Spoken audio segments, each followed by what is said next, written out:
तो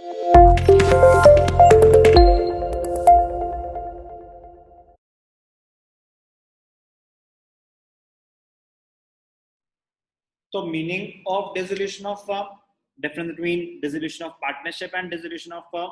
उसके बाद next important theory question, what are the different modes of dissolution of firm, किन किन तरीकों से फर्म डिसॉल्व हो सकती है।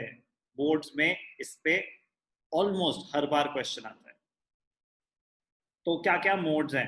नंबर 1, बाय म्यूचुअल अग्रीमेंट, आपस में डिसाइड करा, बस और काम नहीं करना, बिजनेस बंद करते हैं। A firm may be dissolved when all the partners agree for its dissolution. सबसे कॉमन होता है mutual agreement. Second, compulsory dissolution, a firm may be compulsorily dissolved when all the partners or all the partners except one become insolvent। तीन partners थे, तीनों insolvent हो गए। चार partners थे, चारों इंसॉल्वेंट हो गए। चार पार्टनर्स थे, तीन इंसॉल्वेंट हो गए, तो भी कंपल्सरी डिसोल्यूशन होगी। ऑल एक्सेप्ट वन, तो भी डिसॉल्व। अगर चार थे, दो इंसॉल्वेंट हो गए, दो अभी भी बचे हैं, एक से ज्यादा सॉल्वेंट अगर पार्टनर्स हैं, तो कंपल्सरी डिसोल्यूशन नहीं हो सकती, उनकी मर्जी है। If they want to continue, they can continue if more than one partners are solvent। if only one partner is solvent, बाकी सारे insolvent हो चुके हैं, तो कंपल्सरी डिसोल्यूशन होगी। अगर दो ही पार्टनर्स हैं, एक इंसॉल्वेंट हो गया है, एक सॉल्वेंट है, तो कंपल्सरी डिसोल्यूशन होगी। ऑल एक्सेप्ट वन में कंपल्सरी डिसोल्यूशन है। अगर एक से ज्यादा सॉल्वेंट पार्टनर्स हैं, चार पार्टनर्स थे, एक इंसॉल्वेंट हो गया, तीन ठीक है, सॉल्वेंट है, कह रहे चलेगा काम, मर्जी है आपकी, चलाना चाहो तो। गवर्नमेंट कह रही है हम फोर्स नहीं करेंगे, कोर्ट इंटरवीन नहीं करेगा, आपकी कॉल है, चलाना चाहते हो चलो। But if all the partners are insolvent, compulsory dissolution. All but one, तो भी compulsory dissolution. Second case of compulsory dissolution, when the business of the firm becomes unlawful. कोई आप ऐसी एक्टिविटी कर रहे हो जो अब अलाउड नहीं है। फॉर एग्जाम्पल, आप प्लास्टिक बैग्स मैन्युफैक्चर कर रहे थे और बैन लग गया कि plastic bags can not be used, तो suddenly your business has become unlawful. तो बिकम अनलॉफुल का मतलब डाउट आता ना कि भैया एकदम से मेरा काम इलीगल कैसे हो सकता है, अगर या तो पहले से ही इलीगल था। नो, ऐसा होता है कि हम कोई काम कर रहे थे, अब वो करना अलाउड नहीं है। एक पर्टिकुलर एरिया में या कहीं पे भी जहाँ पे आपका ऑफिस है, वहां पे अगर वो अब अलाउड नहीं है, तो वो अनलॉफुल हो जाएगा, कंपल्सरी डिसोल्यूशन हो जाएगी। Third, by notice, in case the partnership is at will. At will का मतलब होता है जब मर्जी कोई भी पार्टनर डिसाइड कर सकता है कल से बिजनेस बंद, होता है पार्टनरशिप एट विल। अग्रीमेंट में हमने डिसाइड किया हुआ था, अगर किसी ने भी बोला कि आज के बाद हम काम नहीं करेंगे साथ, तो बिजनेस बंद हो जाएगा। In case the partnership is at will, the firm may be dissolved by any partner giving notice in writing to all the other partners of his intention to dissolve the firm। Her partner के पास ये authority होती है अगर partnership at will है तो। Otherwise किसी एक के बोलने से फर्म डिसॉल्व नहीं हो सकती है। वो कहेगा तू जा, रिटायर हो जा, हम तो काम करेंगे। But if the partnership is at will, तो एक पार्टनर भी फर्म को डिसॉल्व करा सकता है। सेक्शन 43 बोलता है ऑफ इंडियन पार्टनरशिप एक्ट 1932। तो मोड्स ऑफ डिसोल्यूशन, किन किन रीजन से फर्म डिसॉल्व हो सकती है? Mutual agreement, compulsory dissolution, by notice.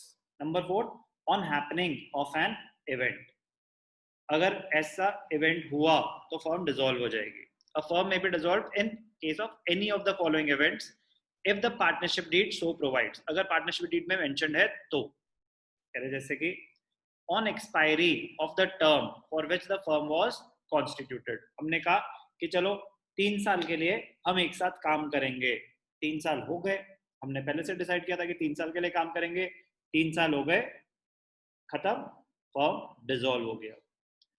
On completion of the venture, हमें कोई कॉन्ट्रैक्ट मिला, हमें मिला कि यहाँ पे पेलादपुर पे मेट्रो का स्टेशन बनाना है, मिल गया कॉन्ट्रैक्ट, बन गया स्टेशन। जैसे ही वो काम खत्म हुआ, वो फर्म डिसॉल्व हो जाएगी हमारी, जो हमने जॉइंट वेंचर क्रिएट करा था।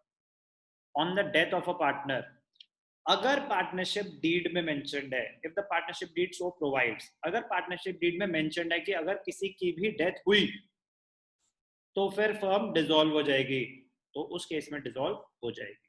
अदरवाइज अगर पार्टनरशिप डीड में ऐसा कुछ क्लॉज नहीं है तो business continues. On adjudication of a partner as insolvent, अगर पार्टनरशिप डीड में मेंशन्ड है कि हम में से कोई भी एक पार्टनर भी इंसॉल्वेंट हो गया तो हम बिजनेस कंटिन्यू नहीं करेंगे, तो फिर बिजनेस बंद हो जाएगा। अदरवाइज कंपल्सरी डिसोल्यूशन तो कब होता है, व्हेन ऑल द पार्टनर्स और all except one become insolvent. On happening of an event, number 4. Number 5, dissolution by court. Most important, dissolution by court. सारे ही important है, ये most important है। Mostly इस पे question बनता है अलग से ही। Give 2 examples when the firm can be dissolved by court.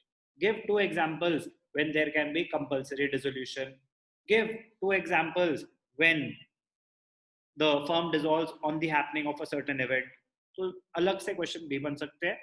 So you must understand and remember the different modes of dissolution. The court may pass order for the dissolution of the firm when a partner becomes a person of unsound mind. अगला गए हैं भैया, तो अगर ऐसा case है कि कोई भी पार्टनर अनसाउंड माइंड का हो गया है तो फर्म डिसॉल्व कर सकते हैं court. Number 2, a partner becomes permanently incapable of performing his duties as a partner due to an accident or any event. The partner is not in the capacity of performing his or her duties as a partner. The court may intervene and dissolve the firm. A partner is found guilty of misconduct which is likely to adversely affect the business of the firm. अगर कोई भी partner, any partner, if he has been found guilty of misconduct, कोई भी उसका criminal offense हुआ है, कुछ भी ऐसा केस है, तो कोर्ट में इंटरवीन, क्योंकि उसके ही is representing the firm, every partner represents the firm, तो कह रहे हैं नहीं, it will adversely affect the business of the firm, लोगों का पैसा डूब सकता है इसमें, द कोर्ट में intervene and dissolve the firm. If the partnership agreement is breached persistently by a partner और पार्टनर्स, कभी होता है ना हम पार्टनर्स हैं और आप नहीं मान रहे, तो मैं कोर्ट अप्रोच कर सकता हूँ कोर्ट को कि ये पार्टनरशिप डीड में मेंशन था कि मुझे इंटरेस्ट ऑन कैपिटल दिया जाएगा, मैंने सबसे ज्यादा पैसे डाले थे और ये मुझे पैसे नहीं दे रहे, तो कोर्ट इंटरवीन कर सकता है क्योंकि पार्टनरशिप एग्रीमेंट ब्रीच हो रहा है और फर्म को डिसॉल्व करवा सकता है। Court finds dissolution of the firm justified, हमारे हिसाब से ये बिजनेस बंद हो जाना चाहिए, अगर कोर्ट को ऐसा लगेगा तो कोर्ट बिजनेस को बंद करा सकता है। And lastly, the business of the firm cannot be carried on except at a loss. कह रहे हैं अब आप ये बिजनेस कंटिन्यू करेंगे तो इसमें सिर्फ और सिर्फ नुकसान ही होता जाएगा, अब रिकवरी का कोई स्कोप नहीं है। तो उस केस में क्या होगा कि आप और जो बिजनेस करेंगे और लोगों को इन्वॉल्व करेंगे, उनका और नुकसान होगा। तो अगर कोर्ट को ऐसा लगता है कि the business can not be carried on accept at a loss, तो वो उसको बंद करा देते हैं, कोर्ट इंटरवेंशन। तो different modes of dissolution, number 1 mutual agreement, हमने खुद ही डिसाइड करा कि भैया हमें और काम नहीं करना, बंद करो ये बिजनेस। कंपल्सरी डिसोल्यूशन कि आपका बिजनेस बंद होगा ही होगा, आपके पास ऑप्शन नहीं है, ऑल द पार्टनर्स और all except one become insolvent, and second when the business becomes unlawful. By notice, partnership at will, if it is a partnership at will, कोई भी एक पार्टनर नोटिस दे सकता है, सेक्शन 43 में mentioned है, और business बंद हो जाएगा। On happening of an event, different ये अगर ये तभी पॉसिबल है अगर पार्टनरशिप डीड में पहले से ही डिसाइडेड था, मेंशन था कि एक टाइम पीरियड है, वो टाइम पीरियड हो जाएगा, बिजनेस बंद हो जाएगा। एक हमें कॉन्ट्रैक्ट मिला है, वो काम खत्म हो जाएगा, बिजनेस बंद हो जाएगा। किसी की डेथ हो गई अगर मेंशन है तो बिजनेस बंद हो जाएगा। और अगर कोई भी एक पार्टनर इंसॉल्वेंट हो गया और हमने डिसाइड करा था कि एक भी पार्टनर इंसॉल्वेंट हो गया तो बिजनेस बंद हो जाएगा। तो happening of an event, most important, dissolution by court. Court कब dissolve कर सकता है? If a partner has been declared of unsound mind, if a partner has become permanently incapable of performing his or her duties as a partner, if a partner is found guilty of misconduct, if the partnership agreement is breached, if the court finds the dissolution of the firm justified. हमारे हिसाब से business चलना नहीं चाहिए, बंद करो इसे. The business of the firm cannot be carried on except at a loss. So modes of dissolution very very important theory point of view से. Practicals में बिल्कुल भी use नहीं होंगे, but ये use होंगे theoretically.